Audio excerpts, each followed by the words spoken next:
Nos metemos en otros temas de actualidad y nos preguntamos cuánto salario real se podrá recuperar este año para los trabajadores. El PIT-CNT realizó un estudio a través del Instituto Cuesta Duarte justamente para evaluar la evolución del poder de compras. Vamos a estar hablando de esto con la economista Alejandra Pico, integrante del Instituto Cuesta Duarte. Bienvenida. ¿Cómo estás? Buenas, ¿cómo andan? Gracias por la invitación de nuevo. Bien, muchas gracias. Bueno, ¿cuáles son los principales resultados de este informe? ¿Qué va a pasar con el salario real en estos próximos meses? Bueno, a fines de enero se publicaron los datos de cierre de la evolución del salario público y privado, del poder de compra del salario correspondiente al año 2021. Y bueno, con eso pudimos completar la evolución del salario en el bienio 2020, que ya había tenido una caída, 2021, una nueva caída en el poder de compra del salario, y realizamos algunas estimaciones de lo que pensamos que va a pasar en 2022, donde se supone que comenzaría el salario a recuperar, no la caída que tuvo, porque la caída en el poder de compra... ¿3,6 en los últimos 2 años? En los últimos 2 años, 3,6 en el caso del salario real privado. Del sector privado. Esa fue la caída. Menos, esa fue la caída acumulada, un poquito menos en el caso medio, porque los públicos recién tuvieron una caída relevante en 2021, no así en 2020. Y bueno, en función de eso y de los acuerdos alcanzados en la negociación colectiva, nosotros hacemos estimaciones de cómo pensamos que se vaya a ir dando la vuelta a esos niveles que había a comienzos de 2020, en definitiva. ¿Cómo se va a dar esa recuperación? Va a ser, digamos, los niveles van a ir creciendo a poquito, ¿no? Pero es menor a la pérdida. Sí, sí. A nuestro entender, de manera muy lenta, demasiado lenta. Creo que una de las conclusiones principales del informe es que si queremos volver a los niveles de poder de compra del salario que teníamos a comienzos de 2020, justamente el crecimiento del salario se debería acelerar.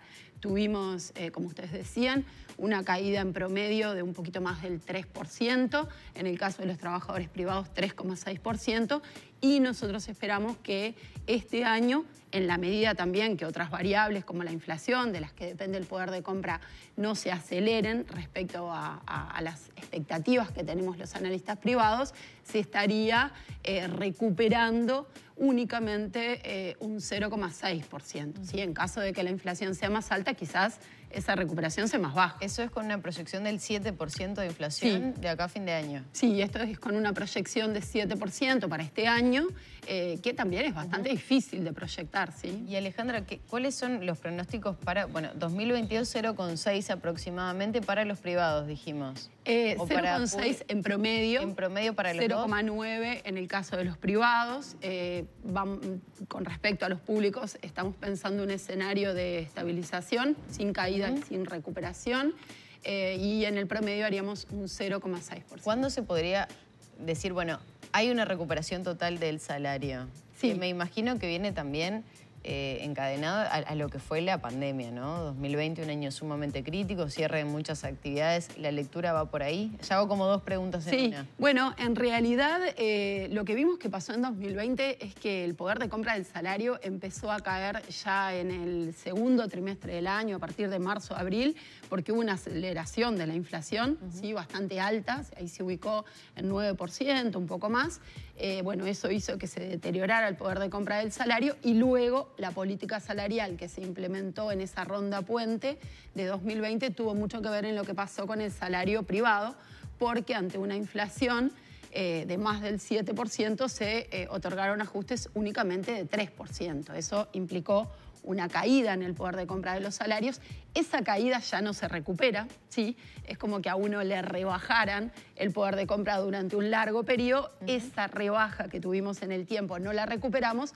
El objetivo es que al final de este periodo de gobierno, creo que es el compromiso también del gobierno, se vuelva al mismo nivel que se tenía. Sin recuperar la pérdida en el medio, por lo menos volvamos al mismo nivel. Esto es una ecuación que forma parte de la ecuación más grande, que es la economía general, ¿no? ¿Cómo esto se inserta en lo que hablábamos ayer, por ejemplo, con Nicolás Lucito, las proyecciones de crecimiento del PBI, que superan el 3%? Es decir, ¿es viable aspirar a a mejorar o recuperar el salario perdido con las proyecciones de crecimiento que hay? Bueno, justamente creo que los datos de crecimiento, que siempre están un poco rezagados de lo que va pasando con la actividad económica, hoy por hoy solamente tenemos hasta el tercer trimestre del año pasado, todavía no tenemos completo 2021, pero en realidad los datos del tercer trimestre fueron buenos respecto a lo que se esperaba. El primer semestre no había habido una recuperación importante respecto a toda la caída que habíamos tenido en 2020. Sin embargo, en el tercer trimestre hubo una aceleración y bueno, eso hizo que aumentaran las proyecciones de crecimiento para 2021, incluso para los analistas privados hoy están un poco por encima de lo que esperaba el gobierno y justamente nosotros pensamos que este contexto avala también a una aceleración del salario, del poder de compra del salario, porque en definitiva eso arrastra también otros ingresos de los hogares muy importantes, como es el caso de jubilaciones y pensiones. Claro. Y además también pensamos que eso tiene un efecto positivo en el crecimiento de la economía en la medida en que el aumento del poder de compra de los hogares, en definitiva, impacta en el consumo interno. Porque si bien el proceso de crecimiento en el tercer trimestre fue bastante acelerado, también fue bastante dispar. Todavía hay sectores que fueron muy afectados por la pandemia y que están muy lejos de recuperar los niveles que tenían previamente, muy rezagados. Muchos de ellos están vinculados al turismo, pero también en esos sectores como las actividades gastronómicas, hotelería, las actividades culturales, de entretenimiento, tiene un peso importante el consumo interno, entonces creemos que por esa vía también supondría un mayor crecimiento. Y pregunto por otro factor también que tiene que ver con el empleo, ¿no? Se dice que, bueno, tener más controlado, digamos, el crecimiento salarial va a permitir generar más, mejorar, ¿no? El empleo y bajar el desempleo, es decir, que más gente pueda trabajar de alguna manera, porque las empresas van a tener más facilidad porque van a gastar menos en los salarios que ya tienen. Bueno, yo no comparto esa teoría. Bueno, pero el 2020, si no me equivoco, fue el acuerdo al que llegó el PIT-CNT con las cámaras empresariales para decir, bueno, mantenemos los niveles de empleo y no hacemos aumentos significativos de los sectores más perjudicados. Bueno, en realidad la caída del salario en primer término fue homogénea, fue para todos los sectores, aun cuando algunos sectores de actividad no se vieron prácticamente afectados por la pandemia o incluso tuvieron ganancias extraordinarias, como es el caso del sector exportador. Yo decía que no comparto esa teoría, primero porque uno de los sectores que más contribuyó en la generación de empleo el año pasado fue, por ejemplo, la construcción. Y fue un sector justamente que escapó a esos lineamientos de caída de salario real, tuvo un convenio propio que lo que implicaba es un mantenimiento del poder de compra del salario en el sector.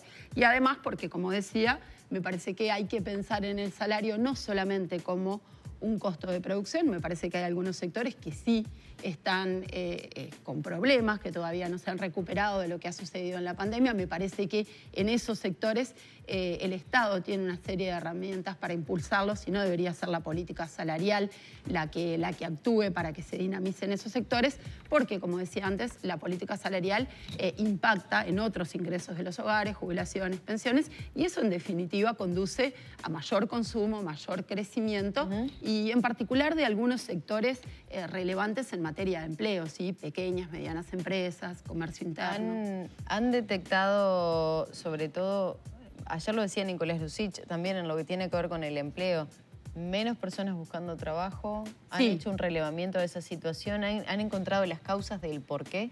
Y bueno, es razonable que en momentos de crisis, y la pandemia supuso un shock muy importante, tanto para la economía como para el mercado de trabajo, muchas personas se retiren del mercado de trabajo ante la dificultad para conseguir trabajo, ¿sí? En este caso, además, la pandemia implicó un estrés muy importante en los hogares, el cierre de las escuelas, de una cantidad de servicios, y hubo un retiro un poco más relevante en el caso de las mujeres del mercado del trabajo, de la búsqueda de empleo, y eso hace que tengamos tasas de desempleo, más allá de las mejoras que se han dado en el mercado de trabajo en el último año, una tasa de desempleo más baja que la que tendríamos si esa gente no se hubiera salido del mercado de trabajo. Alejandra, muchas gracias por estos minutos. Gracias a ustedes por el espacio. Gracias. Era Alejandra Pico, economista e integrante del Instituto Cuesta Duarte.